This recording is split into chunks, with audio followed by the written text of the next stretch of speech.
فرعون کے ہلاک ہونے کے لیے دعا مانگی تھی، وہ 40 سال کے بعد مرا. یہ ہے تو دعا قبول ہوتی ہے، کبھی اس کا اثر ظاہر کر دیتے ہیں فوراً اور کبھی اس کا اثر دیر سے کرتے ہیں. تو یہ ہوتی ہے حکمت. ہاں، اس لیے اللہ کی حکمت بھی عمل کرتی ہے، اللہ کا فضل بھی عمل کرتا ہے. دونوں کام کرتے ہیں. اللہ کے فضل سے بھی کام ہوتا ہے اور بعض مرتبہ حکمت سے کام ہوتا ہے. تو حکمت بندہ جانتا نہیں ہے، اس لیے وہ پریشان ہوتا ہے. تو ان کو گھبراؤ مت، حکمت کی وجہ سے کبھی دیر ہوگی، پھر بعد میں اپنے فضل سے تمہاری مراد پوری کر دی جائے گی. خدا گر پر حکمت بندہ دارے، کشایت و فضل دارے دی گرے. جو کہا کہ خدا گر پر حکمت بندہ دارے، کشایت و فضل دارے دی گرے، کہ اللہ نے حکمت سے اگر کوئی دروازہ بند بھی کر دیا ہے تو گھبراؤ مت، یہ دروازہ حکمت سے بند ہوا ہے، اب فضل سے دوسرا دروازہ کھلنے والا ہے. کیونکہ اللہ کے خزانے دینے کے لیے ہیں، سمیٹنے کے لیے نہیں ہے. ہاں، سمیٹنے کے لیے نہیں ہے. دنیا کے اداروں میں سمیٹا جاتا ہے، لاؤ لاؤ لاؤ. اللہ کے ہاں سمیٹنا نہیں ہے، بلکہ اللہ کے ہاں تو دینا ہی دینا ہے. جتنے خزانے ہیں سب بندوں کے لیے، جتنے خزانے ہیں سب مخلوق کے لیے. یہ خزانے میں نے اپنے مخلوق کے لیے ہی رکھے ہیں. من نہ کردم خلقتا سودے کنم بلکہ تابر بندگاں جودے کنم. جو کہا کہ من نہ کردم خلقتا سودے کنم بلکہ تابر بندگاں جودے کنم. میں نے مخلوق اس لیے نہیں بنائی ہے کہ میں ان سے فائدہ اٹھاؤں. ہاں، دنیا کے راجا، دنیا کے بادشاہ اپنی پبلک کی وجہ سے بڑے ہوتے ہیں. اللہ اپنے مخلوق کی وجہ سے بڑا نہیں ہوتا کہ مخلوق ہے اس لیے بڑا نہیں. اللہ اکبر وللہ الحمد. اللہ اکبر وللہ الحمد. اللہ تو بڑا ہے ہی ہے اور اسی کے لیے تعریف ہے، اس کی تعریف کسی کی وجہ سے نہیں ہوتی. تو اللہ اپنی ذات میں یکتا ہے اور اللہ اپنی ذات میں کریم ہے. کریم ہے، ساری مخلوق کو پیدا کیا ہے اپنا کرم ظاہر کرنے کے لیے کہ مخلوق کو میں پیدا کروں اور یہ مخلوق میں احتیاط اور حاجت مند ہے، ان پر اپنا کرم کرنا ہے. تو ہاتھی کو ہاتھی کے حساب سے اور چونٹی کو چونٹی کے حساب سے یہ کرم ہے کہ چونٹی کو چونٹی کے حساب سے، ہاتھی کو ہاتھی کے حساب سے دینا ہی دینا ہے، لینا نہیں ہے. دینا ہی دینا ہے، لینا ہی لینا ہے. اس لیے کہا کہ کوئی بھی اللہ سے نا امیدوار نہ بنے. امیدوار رہو، ابشرو واملو ما یسرکم. بشارت سنا کرو اور اللہ سے امیدوار رہا کرو ایسے حالات کے کہ اللہ ایسے حالات لاوے گا جو تمہیں خوش کر دیں گے. یہ کہا کہ ابشرو واملو ما یسرکم، امیدوار رہو، اللہ ایسے حالات لائیں گے کہ جو تمہیں خوش کر دیں گے. صحابہ کرام بہت پریشان تھے، تو انہوں نے شکایت کی تھی پیٹ بھر کر روٹی بھی نہیں ملتی، رات دن خوف میں گزرتا ہے، رات میں بھی خوف، دن میں بھی خوف. تو بہت تنگی ہے، آپ دعا کیوں نہیں مانگتے؟ آپ ہماری پریشانیوں میں اللہ تعالیٰ سے مدد کیوں نہیں ہوتا رات؟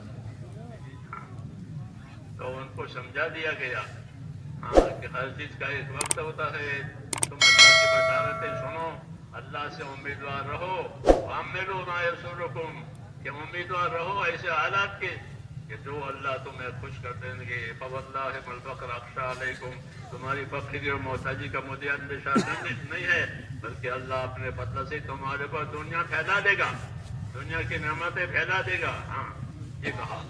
تو یہ اللہ کی ترتیب ہے میرے دوستوں کہ اللہ کے جتنے خزانے ہیں وہ سب دینے کے لیے ہے، لینے کے لیے کچھ نہیں. بندے کیا دیں گے؟ سب کو اللہ نے فقیر اور محتاج کہا ہے کہ یہ سب فقیر ہیں، محتاج ہیں، یہ مجھے کیا دیں گے؟ کہ تم سب فقیر ہو، تم سب فقیر ہو گا، تم الفقراء، تم سب فقیر ہو، تو فقیروں سے کیا لینا؟ اس لیے اللہ کی ذات غنی ہے اور اللہ کی ذات کریم ہے. اس لیے اس نے اپنے لیے لینے کے لیے دعاؤں کے دروازے کھول دیے کہ ادعونی استجب لکم، مجھ سے مانگا کرو مجھ سے دعا مانگا کرو، میں دعا قبول کیا کروں. اس لیے نبیوں کی دعا نبیوں کے راستے کی چیز ہے. حضرت مولانا الیاس صاحب فرماتے تھے کہ دعا کہ یہ تو نبیوں کے راستے کی چیز ہے. کہ دعا نبیوں کے راستے کی چیز ہونے کی وجہ سے نبیوں کے راستے پر زندگی ڈالی جائے اور نبیوں کے راستے پر زندگی ڈال کے پھر دعا مانگی جائے. پھر دیکھو دعا کیا کام کرے گا. دعا کتنا کام کرے گی وہ پتا چلے گا. کوئی لمبی دعائیں نہیں ہوتی نبیوں کی. موسیٰ علیہ السلام نے ایک دعا مانگی.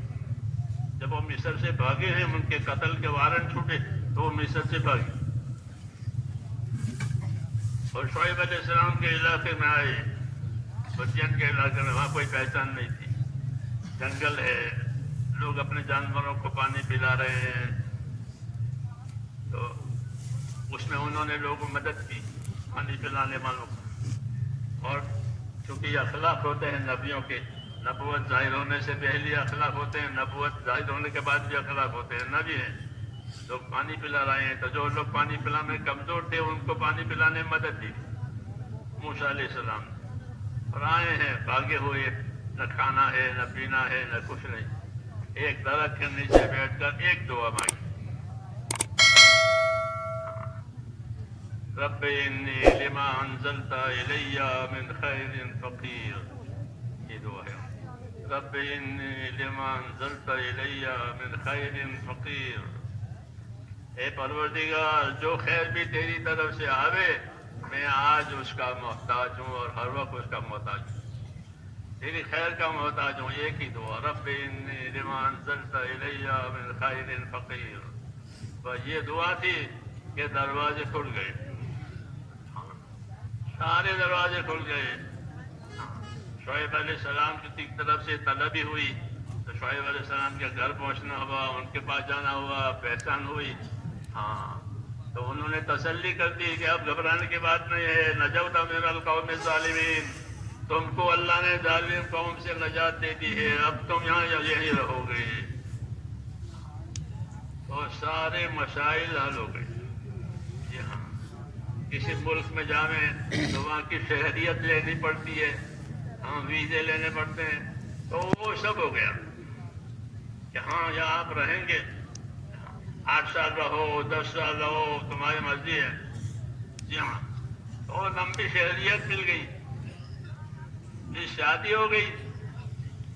مطلب کہ سارے مسائل حل ہو گئے. آخر میں نبوت بھی مل گئی.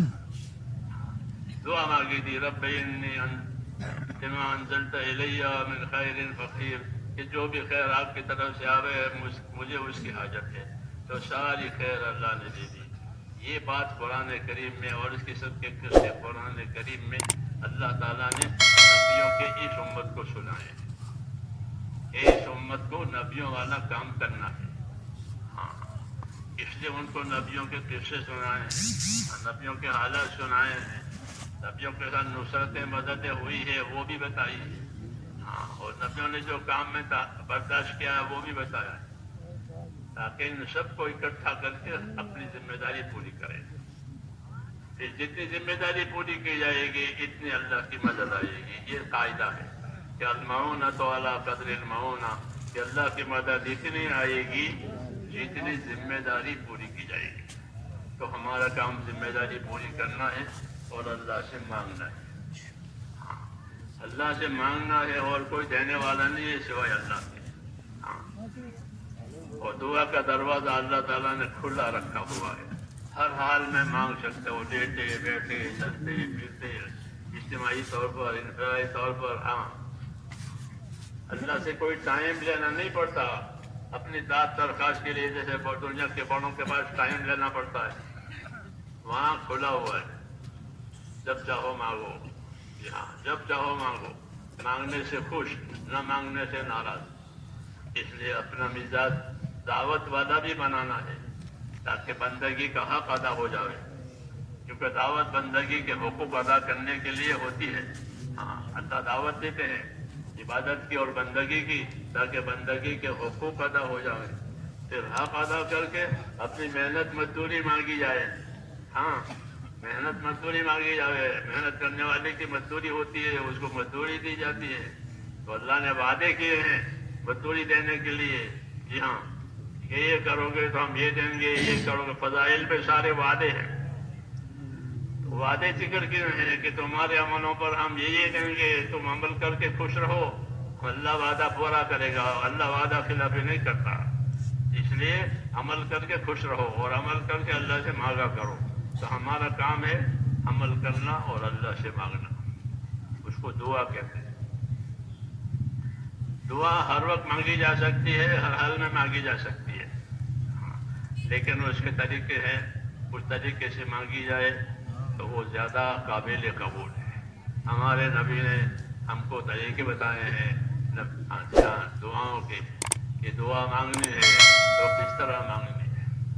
کہ ایک تو یقین کے ساتھ دعا مانگے کہ دعا ضرور قبول ہوگی، چاہے اس کا اثر دیر سے ظاہر ہو یا جلدی، لیکن دعا قبول ضرور ہوگی. دعا محفوظ رہتی ہے، مقبول ہوتی ہے. اس لیے دعا کی قبولیت کے بارے میں تو کوئی شک ہی نہیں ہے کہ دعا مقبول ہوتی ہے اللہ کے ہاں. تو اس لیے یقین کے ساتھ دعا مانگی جائے کہ اللہ نے حکم دیا ہے دعا مانگنے کا، وعدہ کیا ہے قبول کرنے کا. تو یقین کے ساتھ مانگی جائے. حضور صلی اللہ علیہ وسلم کے طریقے سے مانگی جائے. حضور صلی اللہ علیہ وسلم کے طریقوں میں یہ ہے کہ پہلے اللہ تعالیٰ کی تعریف کی جائے. حضرت شیخ نے فضائل قرآن میں لکھا ہے اس کو، قرآن والی دعا میں، کہ دعا مانگنے کے یہ طریقہ ہے کہ پہلے اللہ تعالیٰ کی تعریف کی جائے. ہاں، رسول صلی اللہ علیہ وسلم پر درود پڑھا جائے، اپنی اور امت کے لیے معافی کی درخواست کی جائے، مغفرت کی، اور پھر مراد مانگی جائے. یہ طریقہ اس میں لکھا ہے فضائل قرآن میں دعا مانگنے کا. یہ بھی یاد ہونا چاہیے. جی ہاں، فضائل کی چیزوں کو یاد رکھ کر اس پر عمل کرنا، یہی تیسرے نمبر کا علم ذکر کا یہی مطلب ہے. خالی پھرنا کافی نہیں ہے، کسی بھی چیز کا پھرنا کافی نہیں ہے. ہل کھیت میں پھرے اور چلے کوئی کافی نہیں ہے، چکی چلے کوئی کافی نہیں، بلکہ کچھ کرنا پڑتا ہے حرکت کے ساتھ. ہاں، قاعدہ ہے. تو اس لیے یہ چیزیں دی گئی ہیں کہ اپنی حرکتوں میں، اپنی محنتوں میں ان چیزوں کو لاؤ. تو حضرت شیخ نے یہ لکھا ہے کہ اللہ کی تعریف کی جائے، رسول صلی اللہ علیہ وسلم پر درود شریف پڑھا جائے، اور مومنوں کے لیے اپنے لیے مغفرت کی دعا کی جائے، اور اس کے بعد مراد بھی مانگی جائے اللہ سے. دنیا بھی مانگی جائے، دنیا کی خیر مانگی جائے، تو آخرت کی خیر مانگی جائے. ہاں، اللہ کی رضا مانگی جائے. تو یہ چیزیں، یہ طریقہ، یہ دعا ہے. اس لیے اپنے آپ کو دعا مانگنے کا عادی بنائیں. خالی اجتماع میں دعا ہو جائے وہ تو سکھانے کے لیے ہے کہ اجتماع میں دعا سیکھی ہے. تو آپ اپنی انفرادی ضرورتوں میں، دینی دنیاوی ضرورتوں میں اللہ سے مانگنے کا اپنے آپ کو عادی بھی بنائیں، اور دعا کو اپنا سہارا سمجھے. مسلمان کے لیے دعا اس کا ہتھیار ہے. دعا ہتھیار ہے. کوئی خطرے کی چیز ہو گئی تو آدمی ہتھیار ڈھونڈ کر گھر میں سامنے نکلا یا پیچھے نکلا تو لاٹھی چلاش کرو. تو اس طرح مسلمان پر حالات آتے ہیں، تو ان حالات کا مقابلہ کرنے کے لیے اللہ نے دعائیں دی ہیں کہ دعاؤں سے مرادیں بھی پوری ہوتی ہیں، دعاؤں سے بلائیں بھی ٹلتی ہیں، دعاؤں سے بیماریاں بھی ختم ہو جاتی ہے، دعاؤں سے محتاجی بھی ختم ہو جاتی ہے، تو پریشانیاں بھی ختم ہوتی ہے دعاؤں سے، اور راحتیں بھی آتی ہیں بس دعاؤں سے. جی ہاں، دعا کا بڑا دروازہ ہے اللہ کے عطاؤں کا، وہ اللہ نے کھولا رکھا ہے. جی ہاں، اور قبول کرنے کا وعدہ کیا ہے اور دعا مانگنے کا حکم دیا ہے. اس لیے دعا مانگنی ہے. مانگو دعا اللہ سے.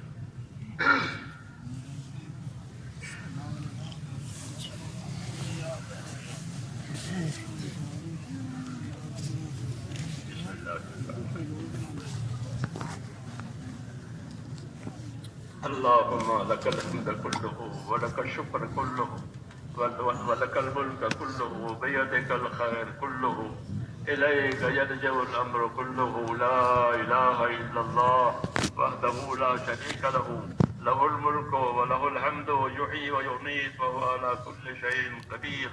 اللهم أنت أحق من ذكر وأحق من عبد وأنصر من ابتغي وأرأف من ملك وأرأف من ملك وأرأف من ملك وأجود من سئل وأوسع من أعطى. اللهم أنت الملك لا شريك لك لا شريك لك.